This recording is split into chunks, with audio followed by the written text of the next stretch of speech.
ఓం శాంతి, ఓం శాంతి, ఓం శాంతి. అందరూ బాబా స్మృతిలో ఉన్నారా? ఈరోజు శ్రీబాబా చెప్పిన మహావాక్యాలు. ఖజానాలు జమ అయిన వారి గుర్తులు ఏమిటి? ఎవరి దగ్గర అయితే ఖజానాలు జమ అయి ఉంటాయో వారి ముఖము ద్వారా వర్తమానము, భవిష్యత్తు అంటే ఈశ్వరీయ నశ మరియు నారాయణ నశ కనిపిస్తుంది. వారి నయనాలలో, మస్తకంలో సర్వశక్తులు స్పష్టంగా కనిపిస్తాయి. బాబా చెప్తున్నారు. మరి ఆ విధంగా ఉన్న వారిలో నయనాలలో, మస్తకాల్లో బాబా కనిపిస్తారు అని బాబా చెప్తున్నారు. నెక్స్ట్ పాయింట్, సహనశక్తి ఏ సందర్భాల్లో అవసరం? సహనశక్తి ఏ సందర్భాల్లో అవసరం? సర్వీస్లో సఫలత రావాలన్నా సహనం కలిగి ఉండాలి. అందరూ కలిసికట్టుగా సంఘటనగా ఉండాలన్నా సహనం కావాలి. ఐక్యత అంతిమ వినాశనం యొక్క పేపర్లో ఫలితం పొందడానికి నిమిత్తం అవుతుంది.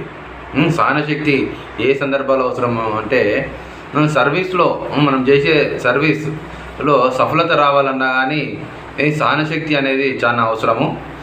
మరి అందరూ పరివారము కలిసికట్టుగా ఉండాలి అన్న, ఐకమత్యంగా పరివారం అన్నప్పుడు రకరకాల మన పరివారం అన్నప్పుడు రకరకాల మనస్తత్వంతో ఉంటారు. వాళ్ళందరినీ కలుపుకునే విధంగా ఉండాలి అని బాబా చెప్తున్నారు. దాంట్లో ఆ విధంగా పరివారాన్ని ఐకమత్యంగా ఉండాలన్న సహనశక్తి అనేది చాలా అవసరం అంటున్నారు. ఐక్యత అంతిమ వినాశనం యొక్క పేపర్లో సఫలత పొందడానికి నిమిత్తం అవుతుంది.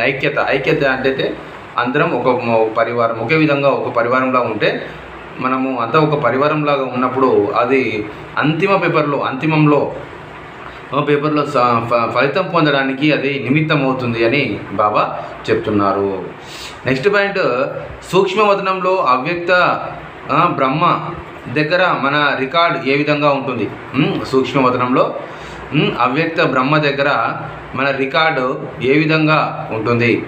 భూలోకంలో మనం చేసే ప్రతి సంకల్పము ఏ తారీఖున ఎన్ని గంటలకు చేశామో అక్కడ రికార్డ్ అయిపోతుంది. భక్తి మార్గంలో బ్రహ్మ తన తలరాతను రాశారు అంటారు. మన తలరాతను రాశారు అంటారు. అది వాస్తవం కాదు. మనం చేసుకున్న ప్రతి కర్మ అక్కడ రికార్డ్ అవుతుంది. అవ్యక్త బ్రహ్మ సాక్షి రూపంలో ఉంటారు తప్ప ఆయనేమి మన తలరాతను రాయరు. ఈ విషయంలో ప్రతి ఒక్కరూ ధ్యాస పెట్టుకోవాలి. బాబా చెప్తున్నారు. ఏం చెప్తున్నారు బాబా? ఎప్పుడు కూడా మనం చేసే ఇక్కడ స్థూలవతంలో, భూలోకంలో మనం చేసే ప్రతి సంకల్పము, ప్రతి కర్మ ఏ తారీఖున ఎన్ని గంటలకు చేసామని అంతా రికార్డ్ అయిపోతుంది. మరి బ్రహ్మబాబా పూర్తిగా సాక్షి స్థితిలో ఉంటారు. అతను మన తర్వాత ఏమి రాయరు.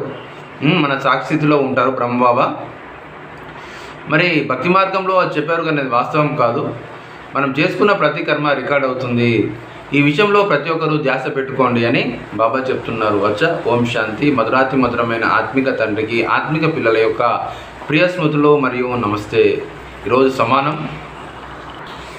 సమానం వచ్చేసి, నేను సర్వాత్మల పట్ల శుభభావన కలిగి ఉండే ఆత్మను. ఈ సమానాన్ని 20 సార్లు రాయాలి. సమానంలో ఉండాలి. మనమంతా చార్ట్ మెయింటైన్ చేయాలి. బాబా చెప్పినట్టుగా మరి నిజాయితీతో మార్కులు వేసుకోవాలి. అది సూక్ష్మతలో రికార్డ్ అవుతుంటుంది. అంతే రికార్డ్ అది మార్కులు వేసుకొని వాట్సాప్ కూడా చేయగలరు. ధన్యవాదములు. ఓం శాంతి.